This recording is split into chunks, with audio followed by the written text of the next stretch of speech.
Hello বন্ধুরা, আজ আমি কাঁচা মিষ্টি কুমড়া দিয়ে ডিমের একটা ভিন্ন রকম রেসিপি আপনাদের দেখাবো। তো প্রথমেই আমি নিয়ে নিয়েছি পেঁয়াজ কুচি, কাঁচামরিচ। এবার আমি নেব 4টা ডিম।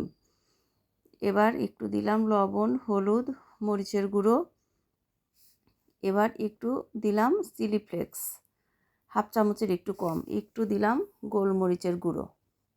এবার দিব অল্প একটু জিরা বাটা, একটু আদা বাটা, আর দিব একটু ধনেপাতা কুচি।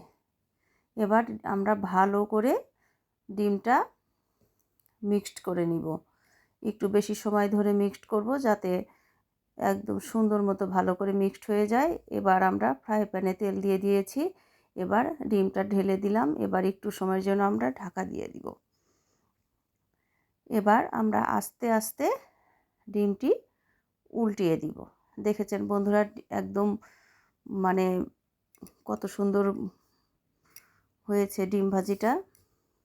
আবার একটু উল্টে দিয়ে আমরা ঢেকে দিলাম। আমার ডিম ভাজি হয়ে গিয়েছে। এবার আমরা নামিয়ে ফেলব। এবার ফ্রাই প্যানে দিয়ে দিয়েছি তেল। এবার একটু দিলাম জিরা ফোড়ন। এবার আমরা মিষ্টি কুমড়া আর আলু দিয়ে দিব। আমি ছোট একটা আলু দিয়েছি। এবার আমরা লবণ হলুদ দিয়ে ভালো করে মিষ্টি কুমড়া আলু কিছুক্ষণ সময়ের জন্য ভেজে নিব।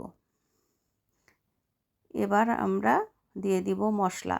আমি মাংস রান্না করতে যা যা মশলা লাগে সবই দিয়েছি। 1 চামচ করে লবণ, হলুদ, মরিচের গুঁড়ো, হাফ চামচ জিরা বাটা, হাফ চামচ আদা বাটা, 1 চামচ পেঁয়াজ বাটা, হাফ চামচ রসুন বাটা দিয়ে ভালো করে সবজিগুলো মশলার সাথে কষিয়ে নিয়েছি। এবার দিয়ে দিলাম ডিমগুলো। আমি ডিমগুলো ছোট ছোট টুকরো করে কেটে রেখেছিলাম। সেই ডিমগুলো দিয়েই আর একটু সময় কষিয়ে নিলাম। এবার আমি দিয়ে দিলাম ঝোলের জন্য পরিমাণ মতো জল, সাথে 2টো কাঁচামরিচও দিয়ে দিয়েছি। এবার একটু সময়ের জন্য আমরা ঢাকা দিয়ে দিব।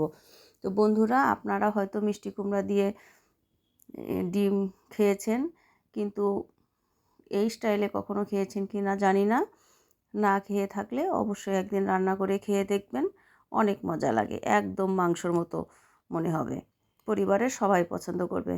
তো এবার আমি নামানোর আগে দিয়ে দিব একটু গরম মশলার গুঁড়ো। তো বন্ধুরা, সবশেষে দিয়ে দিলাম একটু ধনেপাতা কুচি। আপনারা ধনেপাতা কুচি না চাইলে অ্যাভয়েড করতে পারেন, দিতেই হবে এমন না। বন্ধুরা, আমার রান্না আজকের মতো কমপ্লিট। আপনারা সবাই ভালো থাকবেন।